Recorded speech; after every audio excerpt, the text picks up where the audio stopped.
Bakunzi ba RTV show rimwe nizere ko mumeze neza kandi muri amahoro aho merere hose mu mpande z'isi. Nizere ko umunsi ukomeje kugenda babera mwiza kandi imirimo yanyu ikomeje igenda neza cyane. Ni RTV show rimwe rero ni Pazo umuhungu wanyu ndaje ngo tuganire kandi turebe uko byifashe hirya no hino. Ni mu gihe uyu munsi intambara muri Asirazuba bwo hagati ikomeje kubica bigacika. Ni mu gihe kandi mu burengerazuba bw'Urusiya hakaba muri Asirazuba bw'igihugu cya Ukraine naho nubundi hakomeje kuba ibintu bidasanzwe cyane. Uyu munsi Zelensky akaba yasabye amasasu aho gusaba gutorokeshwa cyangwa se ngo abe yahunga ave mu gihugu cya hariya muri Ukraine. Bivuga ko rero ngo nubundi umurusiya akomeje kumwataka bikomeye cyane. Ni mu gihe kandi nubundi Amerika nubundi ikomeje kuba yagaragaza ko ifite igisirikare kidasanzwe mu bihugu byose biri kuri nosi, ariko ikomeje nubundi kugerageza nubundi kuba yakataka ibihugu byose ku isi ikagenda ibibuza amahoro. Uyu munsi Kamene bikaba byamaze gutangaza ko ari muzima kandi ko akomeye cyane. Mu gihe mu minsi yagiye ishira hagiye hatangazwa yuko adahari, ariko uyu munsi Kamene arahandi ni muzima, niko amakuru ari gutangazwa nk'ubutegetsi bwa Iran bari kubivuga. Bahaye ikaze muri aya makuru rero ni Pazo umuhungu wanyu. Iyi ni RTV show rimwe ni muze tuyabanemo kandi turebe uko byifashe hirya no hino. Reka duhere ku makuru avuga yuko umuyobozi w'ikirenga w'igihugu cya Iran ari muzima kandi ahari akomeye akora. Bivuga ko nkuko byagiye bitangazwa ko ngarwaye ngari mu buzima bukomeye cyangwa se ageze ahaga, ariko uyu munsi bikaba bivuga ko ahari akomeye cyane. Uyu munsi rero kandi bikaba bivuga ko rero amakuru ari kuvuga ko n'ubundi ubutegetsi bwa Iran bwagerageje n'ubundi kwerekana ko umuyobozi w'ikirenga wa Iran Ayatollah Mujtaba Khamenei agihari kandi agenzura igihugu nyuma y'ibihuha byinshi cyane byagiye bivugwa n'ubundi ko yabarembye cyangwa se atakibasha kuyobora igihugu cya Iran. Hari n'ubundi n'ibitangazamakuru byatangaje ko abayobozi ba Iran bari kohereza ubutumwa bwo kwereka isi ko ubutegetsi bugihamye kandi ko ngo n'ubundi icyo gihe ngo atarahari cyangwa se atayoboraga igihugu nk'uko byari bisanzwe. Ni mu gihe mu minsi yashize hagiye hacicikana amakuru yuko uyu muyobozi w'ikirenga w'igihugu cya Iran ashobora kuba ngo yaba arwaye akaba ndetse ngari no mu bitaro kandi arembye cyane bikomeye, ariko uyu munsi amakuru ari rero akavuga yuko n'ubundi ari muzima kandi ko ubuzima bwe bumeze neza cyane kandi akaba ari gutegeka igihugu.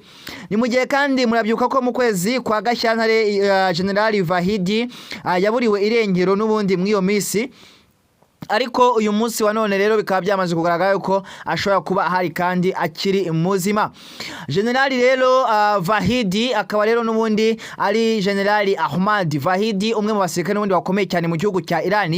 Akaba n'ubundi yari amaze igihe atagaragara mu ruhame cyangwa se ngo agaragare ku mateleviziyo n'ibindi binyamakuru byose, ariko kandi andi makuru akaba agaragaza ko akiri umwe n'ubundi mu bantu bafite uruhare rukomeye cyane mu biganiro bya Iran ndetse n'igihugu cya Amerika ku ntambara n'umutekano wo mu karere k'Urasirazuba hagati. Uyu Vahidi ngira ngo murabyibuka ko mu bitero byatangiye muri kuri 28 Gashyantare ni umwe mu basirikare b'igihugu cya Iran bagerageje guhita batangira n'ubundi gahunda yo gusubiza igihugu cya Amerika ndetse n'igihugu cya Israel mu bitero bari batangiye kugaba muri Iran hari Tehran, bagatangira kwirwanaho no gusubiza inyuma ibyo bitero.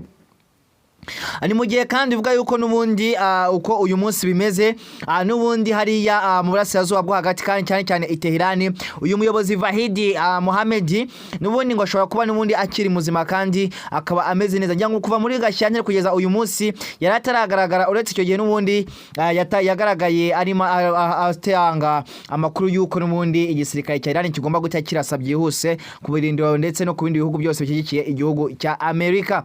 Uyu munsi rero Vahidi akaba yongeye kugaragara kandi twatuzi ko ari umwe mu bapfuye ariko aracyari muzima. Uyu munsi kandi mu kanya gato cyane Trump n'ubundi yongeye guhagarika ibindi bitero kuri Iran nyuma y'umundi yo kuburirwa na Pentagon. Pentagon n'igisirikare gikorera hariya mu butasi hariya mu Burasirazuba bwo hagati, bikaba bivuga yuko n'ubundi uyu munsi baburiye Trump bakamuza kugaba ibindi bitero yarateguye ko ari buze kugaba hariya mu gihugu cya Iran. Inkuru zitandukanye nazo zivuga ko n'ubundi Donald Trump perezida w'igihugu cya Leta Zunze Ubumwe za Amerika n'ubundi yari yateguye kugaba ibitero bishya kuri Iran, ariko Pentagon ikamubwira ko Iran yashyize imbaraga mu buryo bwo gukurikirana no kurasa indege za Amerika. Bivuga ko rero n'ubundi Pentagon yabwiye Amerika iti nimutuze mureke guhubuka kuko abanya-Iran nk'uko babitangaje ku mbuga nkoranyambaga zabo bamaze kwisuganya, bamaze kongera kwegeranya imbaraga za gisirikare. Uyu munsi baramutse barashe kuri Amerika ntiyabona aho ihungira cyangwa cyangwa se bagiye mu bihugu bituranye n'igihugu cya Iran kandi birimo ibirindiro bya gisirikare by'abanyamerika. Hari kandi amakuru avuga ko n'ubundi bihugu byo mu kigobe nka Qatar, Saudi Arabia na Emirates Zunze Ubumwe z'Abarabu byamusabye n'ubundi gutuza kugira ngo ibiganiro by'amahoro bikomeze kandi bikomeze mu mucyo no mu mahoro. Uyu munsi none rero bikavuga ko n'ubundi ibihugu byo muri Amerika n'ubundi cyane cyane abanyamerika aribo barimo bishyure intambara cyangwa se bishyure ikigozi cy'intambara hariya mu burasirazuba bwo hagati cyane cyane mu gihugu cya Iran. Abasesenguzi benshi n'ubundi bakomeje kuvuga yuko Iran n'ubundi hariya muri Iran bakomeje kuvuga ko n'ubundi abaturage b'abanyamerika bari gutakaza amafaranga menshi cyane kubera iyi ntambara cyane cyane ku bijyanye n'ibiciro bya peteroli, intwaro ndetse n'ikorwa ry'ibikomoka cyangwa se ry'ibikorwa bya gisirikare byo kurinda Israel. Raporo n'ubundi zerekana ko Amerika yakoresheje mesure nyinshi cyane no mu gufasha n'ubundi Israel kwirwanaho no kurinda ubusugire bwayo mu gihe yatakwaga n'igihugu cy'abanya-Iran cyangwa se ubutegetsi bwa hariya Tehran. Bivuga ko ngo n'ubundi ngo akaka mwanya nkuko ngo President Donald Trump yuje ku rukuta rwa Truth Social mu kanya gato amaze gutangaza avuga ko igihugu cya Iran ngo byagisaba ngo imyaka 25 kugira ngo cyongere cyubake cyongere gisubire mu buzima nkuko bwahoze. Mu butumwa yacishije ku rukuta rwa X, President wa Leta Zunze Ubumwe za Amerika Donald Trump yatangaje avuga yuko n'ubundi ngo igihugu cya Iran yagisengeshe kandi ngo yagisenye burundu. Uyu munsi none kikaba rero ngo gisigaje imyaka byibura kugira ngo cyongere cyakongera kuba igihugu nyagihugu nkuko cyahoze mbere yo kwezi kwa kabiri uyu mwaka. Rero inkuru nyinshi zishingiye no muri ku magambo bivuga ko muri ari ya Trump ugenda uyagaragaza ko Iran n'ubundi yangiritse cyane ku buryo kongera kwiyubaka n'ubundi byafata imyaka myinshi niba n'ubundi intambara ikomeje kuba yabaho. Ariko n'ubundi amagambo ntabwo aratangazwa ku buryo bwuzuye n'ibitangazamakuru byinshi byizewe. Nuko twebwe tuba twaseseye n'ubundi kugira ngo turebe uko byifashe hirya no hino kandi tuba dufite abaduha amakuru bari hirya ngiyo mu burasirazuba bwo hagati kandi n'ahandi hirya bakatubwira uko byifashe muri rusange.